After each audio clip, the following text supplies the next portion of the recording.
Dallas Cowboys 49, New York Giants 17. Okay. Ready, go.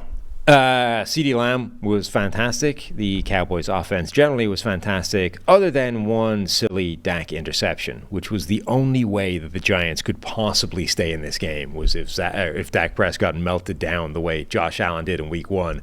So on the one hand, bad that he had the mistake. On the other hand, good that it was the only real big mistake. Yeah, because the Giants made a goal line stand early on, and I'm like, Giants are hanging tough.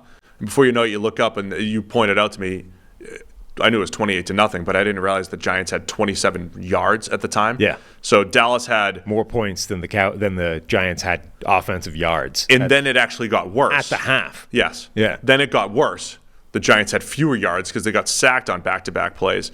Tommy DeVito had, his first NFL start, goes 14 of 27 for 86 yards, including 5 sacks for negative 25 in there.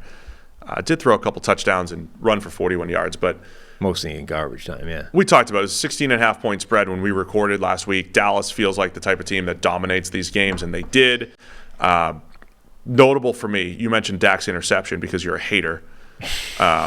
He was pristine other than that. It's one of the best games we've ever seen from Dak Prescott, maybe the best, throw for throw, maybe the best game of the season from any quarterback. Official stat line was 26 of 35 for 404 and 4 touchdowns in that pick. But, man, big-time throws down the field, precision down the field. We'll see what the review says there. But and this was a game where Brandon Cooks, like all year waiting for Brandon Cooks, he goes 9 catches for $173. That's over half of his receiving yards this year came in this game.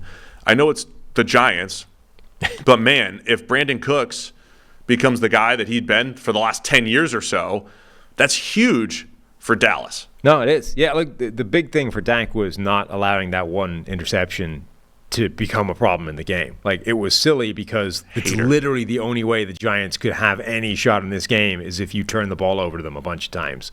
And doing that early in the game was a pretty big mistake. But then not letting it become any kind of factor and just stomping on them was huge.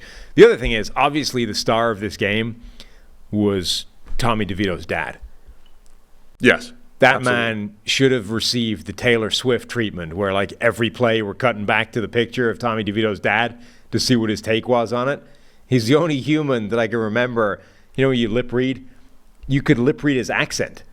There was one play where they have the lip reading and he's like, that's your 4th down play, and you could feel the accent coming off the film. It was amazing. So camera on him at all times. Yeah, I agree. That'd be awesome. Mm-hmm. When I think it was probably around 93 or 94, I was at my uncle's house watching just, some Sunday afternoon football, and Bubby Brister was the quarterback for the Steelers. He was filling in. Uh-huh. And my uncle was screaming at the TV because they just kept showing Bubby Brister's parents the entire game. Right. And I'd love to find this game. If I gotta search it, the Bubby Brister parent game, because my uncle was like so mad, and they must have shown his parents like 15 times. He's like, I don't care about Bubby Brister's parents. I don't care. But we need more. If it's the right parents, they should get more screen time. Can you do a good New York accent? No, not at all. No. Okay. It's not close to Boston. No, I know. So but you're not a bad mimic. You're not a bad impersonator. Give me some time. I'd have to work. I'm trying to find the actual tape for you, so you can put your voice to his movement. No, well, maybe for the Wednesday show. For the Wednesday show. But Dallas dominated. The Giants looked like a bad football team, and it was 49-17. Yeah. Pretty conclusive stomping, as you say, and as Ross Tucker from the Ross Tucker Football Podcast says, Dallas stomps bad teams better than anybody. They really do. I was thinking about it yesterday. In 9 games, Dallas has played 3 entertaining games for non-Cowboys fans, basically. Lost to the Eagles was entertaining.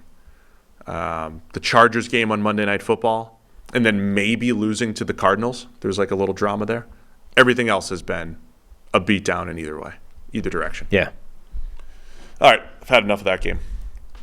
Cowboys move to 6-3. Giants fall to 2-8, battling for that top pick again.